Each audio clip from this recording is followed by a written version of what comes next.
Hello students, good morning. अपन जो है बीएससी पार्ट फर्स्ट का जो एल्गी, फंजाई और ब्रायोफाइट्स, ये जो पार्ट है बुक है आपकी, वो मैं करूँगा। तो एल्गी की जो अपन जनरल स्ट्रक्चर्स, जनरल जो कैरेक्टर्स, इसके बारे में आज हम चर्चा करते हैं।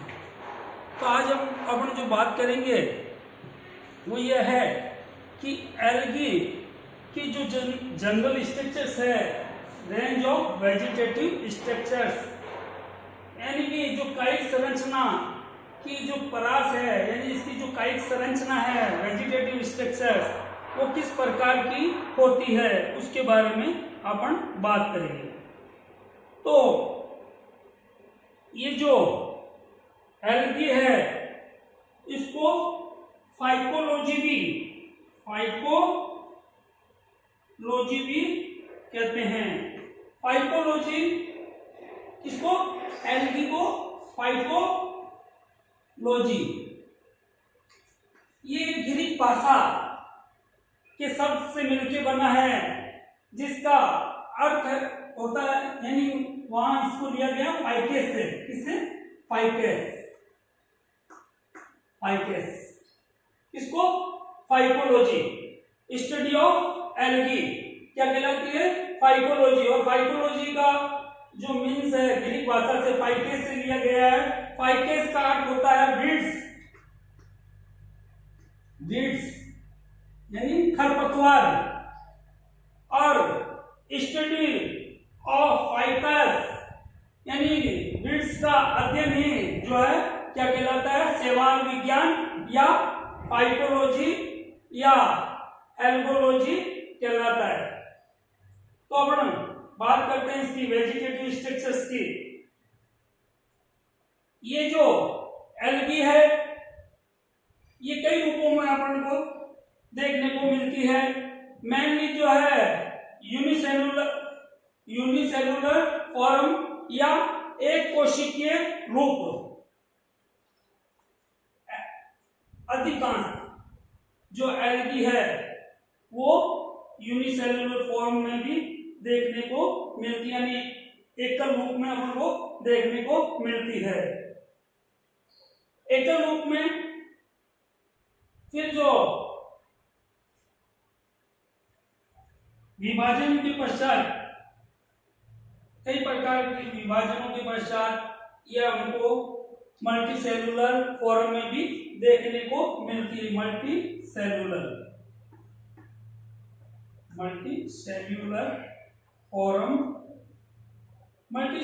फॉर्म में, यानी कि एकल जो सेल है वो विभाजित होके लगातार विभाजनों के द्वारा जो कॉलोनियल फॉर्म में, फिलामेंटस फॉर्म में, साइफरस फॉर्म में और पेरेन्काइमेटस फॉर्म में हमें दिखाई देती है।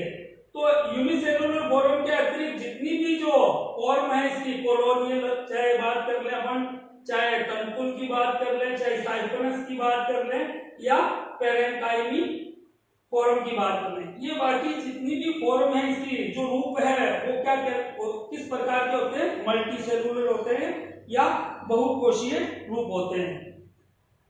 तो यहाँ अपन बात करते हैं, सबसे पहले अपन इसकी बात करते हैं एकल रूप की, यूनिसेलुलर फॉर्म, जिसमें कि केवल एक कोशिका ही जो है जीवन बनाती है, या एक कोशिका से ही इसका जीवन जो चलता है, या जीवन का आधार जो है वो क्या है? एक एकल कोशिका होती है, यूनिसेलुलर फॉर्म।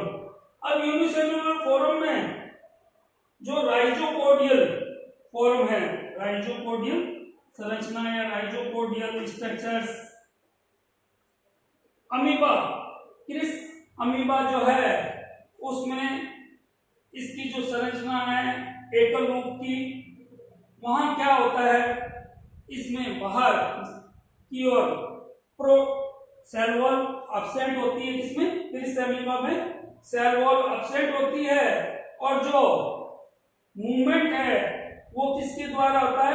राइजोइड्स के द्वारा होता है। और राइजो का फॉर्मेशन जो है सेल वॉल एब्सेंट और फ्लैजिला भी एब्सेंट पाए जाते हैं यहाँ।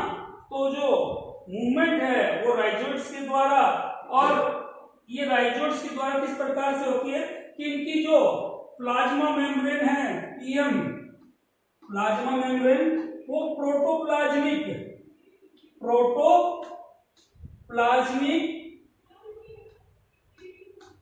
प्रोजेक्शन प्रवर्त बना लेती है, यानी मूवमेंट के अकॉर्डिंग जो प्लाज्मा मेम्ब्रेन है वो क्या बना लेती है, प्रोटोप्लाज्मिक प्रोजेक्शंस बनाती है, जिसके कारण इनमें मूवमेंट देखने को मिलती है, किसमें, राइजोपोइडल फॉर्म में। तो ये क्या किसमें होता है, क्रिस एमीबा, इसका एग्जांपल क्रिस एमीबा। फिर जो फ्लैजिलेटेड यानी जो फ्लैजिला या कसाबिक जो संरचना है, फ्लैजिलेटेड स्ट्रक्चर्स कसाबिकाएं किन में पाई जाती है, लगभग सभी प्रकार की एल्गी में जो है जूस्पोर या जो फ्लैजिला युक्त संरचना का निर्माण होता है। ये किस लिए, क्योंकि इनमें जो मूवमेंट है, जो गति है, चलन है, वो किसके द्वारा होता है, फ्लैजिला के द्वारा ही होता है। यानी रोडोफाइसी जो लाल शैवाल है उनके सदस्यों को छोड़ के लगभग सभी सदस्यों में जो है फ्लैजिलेटेड फॉर्म देखने को मिलती है, यानी फ्लैजिलेटेड वेजिटेटिव जो सेल्स है वो देखने को मिलती है। फ्लैजिला की जो स्ट्रक्चर्स है वो केवल एक सिंगल, जैसे कि यूग्लिना में ये किस प्रकार की होती है, ओनली फॉर वन जो है फ्लैजिला पाई जाती है, जो कि शीर्ष भाग पे स्थित होती है, फ्लैजिला या कसाबिका शीर्ष भाग पे। और इसके अतिरिक्त जो अन्य पदार्थ है क्रोमेटोफोर वो बीच में कोशिकीय भाग में बिखरे हुए पाए जाते हैं। कसाबिकाएं जो है दो समान प्रकार की जैसे कि क्लेमाइडोमोनास में देखने को मिलती है, जो कि शीर्ष भाग पे स्थित होती है। दोनों की लंबाई जो है लगभग समान पाई जाती है। इसके अतिरिक्त असमान जो है यानी कि फ्लैजिला की जो आकर लंबाई है वो असमान प्रकार की फैकोटस जो है, इसमें ये किस प्रकार की होती है, असमान आकार की जो फ्लैजिला दिखाई देती है।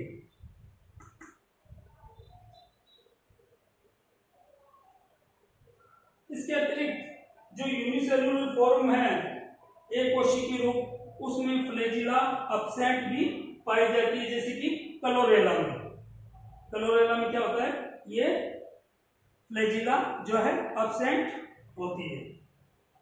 इसके अतिरिक्त जो अपन ने ये एकल रूप की बात की या यूनिसेलुलर फॉर्म की बात की, तो क्रिस एमीबा में तो सेल वॉल एब्सेंट, जबकि यूग्लिना में जो बहुत ही थिन लेयर की जो स्ट्रक्चर्स पाई जाती है, सेल वॉल पाई जाती है। इसके अतिरिक्त जो क्लेमाइडोमोनास में बहुत ही सुस्पष्ट प्रकार की सेल वॉल प्रेजेंट पाई जाती है, और फैकोटस में सेल वॉल तो पाई जाती है, इसके अतिरिक्त बाहरी एक एनवेलप पाया जाता है जो कि कैल्शियम कार्बोनेट का बना हुआ होता है, CaCO3 का बना हुआ होता है, या कैल्शियम कार्बोनेट का आवरण जो है बाहर किसमें, इस फैकोटस में हमें दिखाई देता है।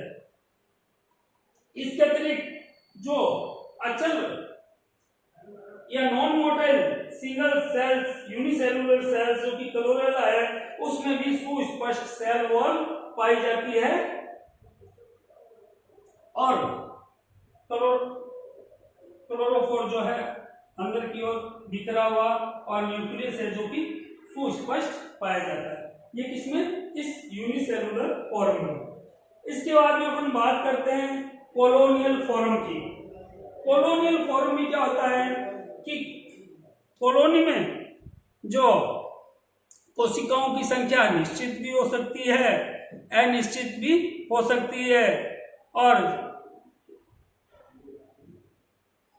ये कॉलोनियल फॉर्म में जितनी भी जो सेल्स होती है वो म्यूसिलेजिनस मैट्रिक्स में पाई जाती है। जो जिलेटिनस मैट्रिक्स है, श्लेष्मी आघात्री पदार्थ, उनमें बिखरी हुई पाई जाती है। तो कॉलोनियल जो फॉर्म है उसमें अपन बात करते हैं सिनोवियल फॉर्म की।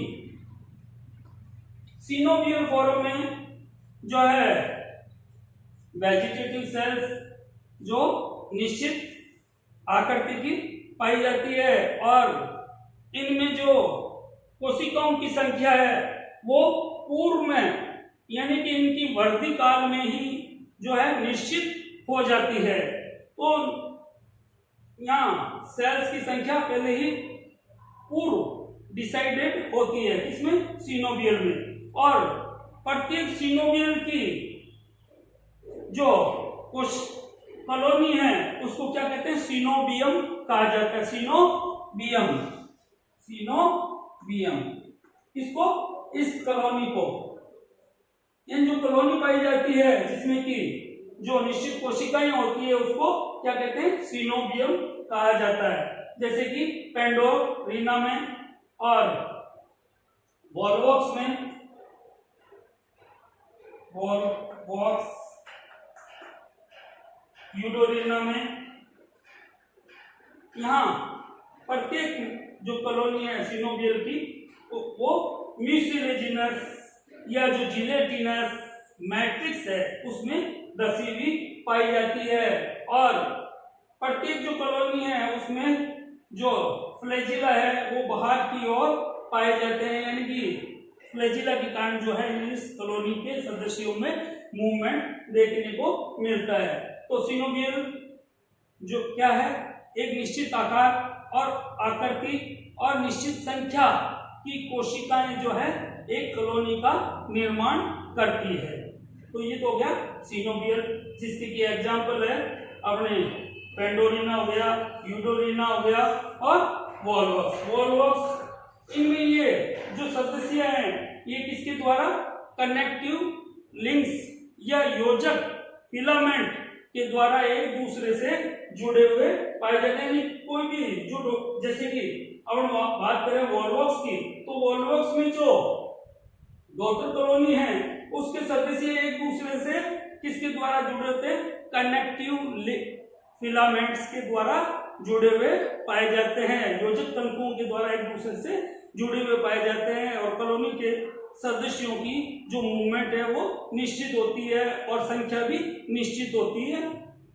फिर जो अपन बात करें, पहला तो सिनोवियल फॉर्म, दूसरी है इसमें पामेलॉइड। पामेलॉइड क्या कहलाती है? या पामेलाव अवस्था।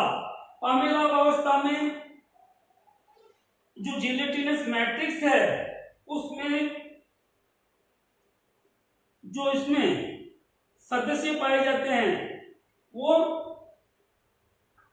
उनकी जो संख्या है वो निश्चित नहीं पाई जाती है, यानी कि इनमें जो है जनन लगातार देखने को मिलता है, यानी कि संख्या जो है लगातार चेंजेबल होती रहती है इसमें, इस पामेलाव अवस्था में। जबकि जो सिनोवियल अवस्था है जिसमें भी सिनोबियम का निर्माण होता है, वहां क्या होगा कि कोशिकाओं की संख्या निश्चित, जबकि यहाँ पर कोशिकाओं की संख्या अनिश्चित होती है और यहाँ विभाजनशील कॉलोनी का निर्माण होता है। जैसे कि एग्जाम्पल के तौर पे टेट्रास्पोरा। फिर जो एक और कॉलोनियल फॉर्म की बात करता हूं, डेंड्रॉइड। डेंड्रॉइड जो फॉर्म है उसमें क्या होगा कि वृक्षाभ कॉलोनी, इसका नाम होता है डेंड्रॉइड या डेंड्रॉइड कॉलोनी या वृक्षाभ कॉलोनी, जिसमें कि जो सदस्य हैं वो वृक्षनुमा आकृति बना लेते हैं। कि जो सदस्य है यहाँ पे ये और ये जो दो कॉलोनी के सदस्य हैं वो क्या है, म्यूसिलेजिनस थ्रेड के द्वारा एक दूसरे से जुड़े हुए पाए जाते हैं। ये किसमें, डेंड्रोइट कॉलोनी में। तो अपन ने यहाँ पे ये बात की किसकी, आज यूनिसेलुलर फॉर्म की। यूनिसेलुलर फॉर्म में भी जो कॉलोनियल फॉर्म की, यूनिसेलुलर फॉर्म और कॉलोनियल फॉर्म की। और कल अपन जो नेक्स्ट अपन क्लास लेंगे जिसमें कि अपन जो बात करेंगे फिलामेंटस फॉर्म की, साइफनस फॉर्म की और पैरेंकाइमेटस फॉर्म की, ये अपन इसको नेक्स्ट क्लास में बात करेंगे। तो आज के लिए इतना ही, थैंक यू।